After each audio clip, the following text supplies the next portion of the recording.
हल्कू अपनी पत्नी से। अरे वो शहना आया है, लाओ जो रुपए रखे हैं उसे दे दो। अरे किसी तरह गर्दन तो छूटे।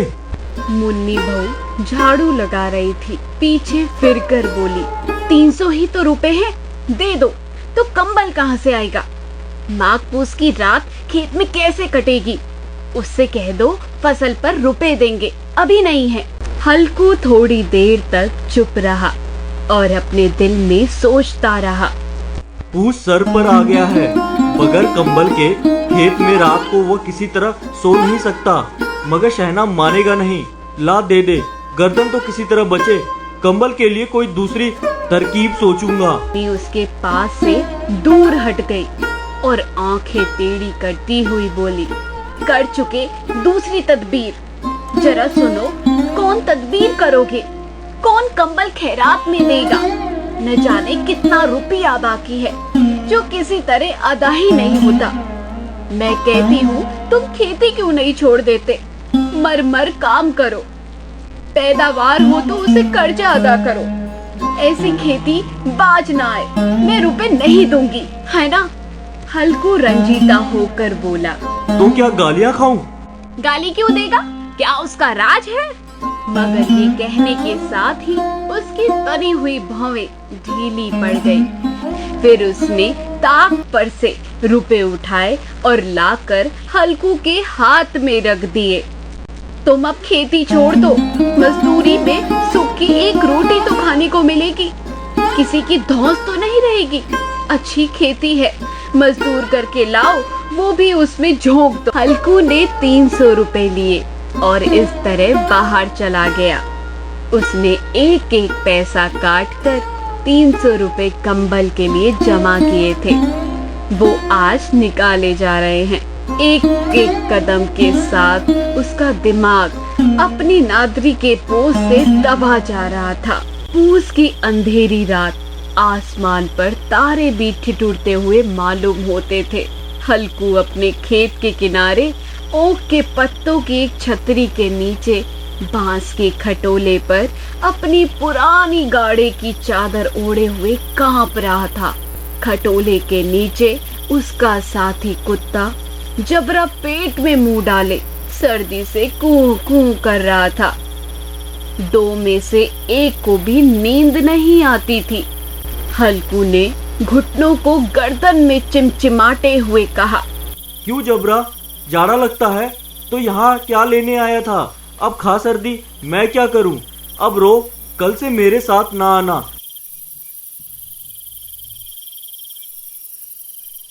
उन्हें हाथ निकालकर जबरा की ठंडी पीठ सहलाते हुए कहा, कल से मेरे साथ ना आना, नहीं तो ठंडे हो जाओगे। ये पछुआ हवा ना जाने कहां से बर्फ लिए आ रही है। उठो, फिर एक चिलम भरूं, किसी तरह रात तो कटे। 8 चिलम तो पी चुका हूँ, ये खेती का मजा है। हल्कू उठा और गड्ढे में जरा सी आग निकालकर चिल्लम भरी। जबरा भी उठ बैठा। हल्कू ने चिल्लम पीते हुए कहा, पिएगा चिलम? जाड़ा तो क्या जाता है, जरा मन बहल जाता है। जबरा ने अगले पंजे उसके घुटनों पर रख दिए और उसके मुंह के पास अपना मुंह ले गया। हल्कू को उसकी गर्म सांस लगी। चिलम पीकर हल्कू फिर से लेटा और ये तय कर लिया कि चाहे जो कुछ भी हो जाए, अब की बार तो सो जाऊंगा। लेकिन एक लम्हे में उसका कलेजा कांपने लगा। कभी इस करवट लेटा, कभी उस करवट लेटा। जब किसी तरह ना रहा गया तो उसने जबरा को धीरे से उठाया और उसके सर को थपथपाकर उसे अपनी गोद में सुला लिया। कुत्ते के जिस्म से मालूम नहीं कैसी बदबू आ रही थी, पर उसे अपनी गोद में चिमटाते हुए ऐसा सुख मालूम होता था जो इधर महीनों से उसे नहीं मिला था। जबरा शायद ये ख्याल कर रहा था कि बहिशत यही है, और हल्कू की रूह इतनी पाक थी कि उसे कुत्ते से बिल्कुल नफरत न थी।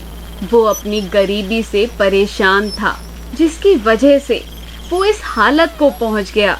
ऐसी अनोखी दोस्ती ने उसकी रूह के सब दरवाजे खोल दिए। इतने में जबरा ने किसी जानवर की आहट पाई। वो झपट कर उठा और छपरी से बाहर आकर भौंकने लगा।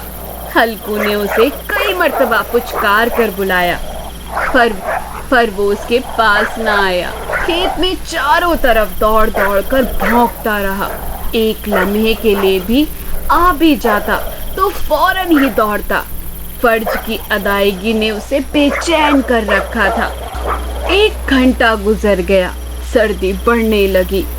हल्कू उठ बैठा और दोनों घुटनों को छाती से मिलाकर सर को छुपा लिया। फिर भी सर्दी कम ना हुई। उसने उठकर आसमान की तरफ देखा। अभी कितनी रात बाकी है? अभी 1 घड़ी से ज्यादा रात बाकी है। हल्कू के खेत से थोड़ी देर के फासले पर एक बाग था। पतझड़ शुरू हो गई थी। बाग में पत्तों का ढेर लगा हुआ था।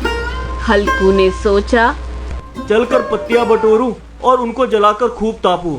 रात को कोई मुझे पत्तियां बटोरते देखे तो समझे कि कोई भूत है। कौन जाने कोई जानवर ही छुपा हो। मगर अब तो बैठे नहीं रहा जाता। उसने पास के अरहर के खेत में जाकर कई पौधे उखाड़े और उसका एक झाड़ू बनाकर अपने हाथ में सुलगाता हुआ उपले लिए बाग की तरफ चला गया। जबरा ने उसे जाते हुए देखा तो उसके पास दुम हिलाते हुए चला गया। अब तो नहीं रहा जाता जबरू, चलो बाग में पत्तियां बटोर कर तापें। इकट्ठे हो जाएंगे तो फिर आकर सोएंगे। अभी तो रात बहुत बाकी है।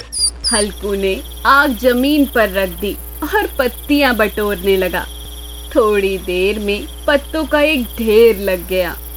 हाथ ठिठुरते जाते, नंगे पांव गले जाते थे। वो पत्तियों का पहाड़ खड़ा कर रहा था। उसी अलाव में वो सर्दी को जलाकर खाक कर देगा। थोड़ी देर में अलाव जल उठा। उसकी लौ ऊपर वाले दख्त की पत्तियों को छू छू कर भागने लगी। हल्कू अलाव के सामने बैठा हुआ आग ताप रहा था।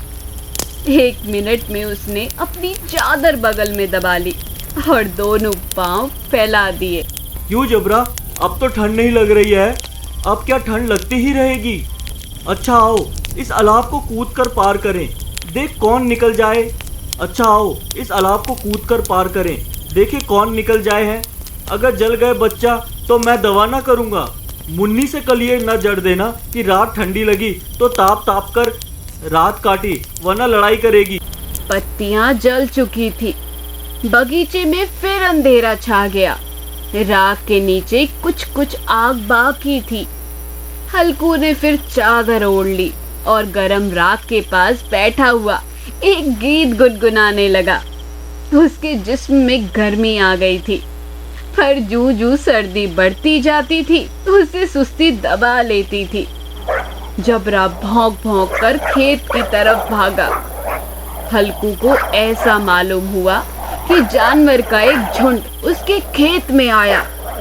शायद नील गाय का झुंड था। उनके कूदने और दौड़ने की आवाजें साफ कान में आ रही थी। फिर ऐसा मालूम हुआ कि खेत में चर रही है।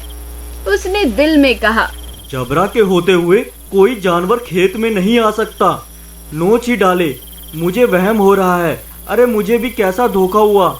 जबरा जबरा लियो लियो हो हा हा हा हा हा। आखिर वही चादर ओढ़ के सो गया। सवेरे जब उसकी नींद खुली तो देखा चारों तरफ धूप फैल गई और मुन्नी खड़ी कह रही है, क्या सोते ही रहोगे? यहाँ मीठी मीठी नींद में सो रहे हो। उधर सारा खेत चौपट हो गया है। सारा खेत का सत्यानाश हो गया है। भला कोई ऐसे भी सोता है क्या? तुम्हारे यहाँ मंडिया डालने से क्या हुआ? हल्कू ने बात बनाई। मैं मरते मरते बचा, तुझे अपने खेत की पड़ी है। पेट में ऐसा दर्द उठा कि मैं ही जानता हूँ। अब ये खेती करना छोड़ दो और मजदूरी करना शुरू कर दो।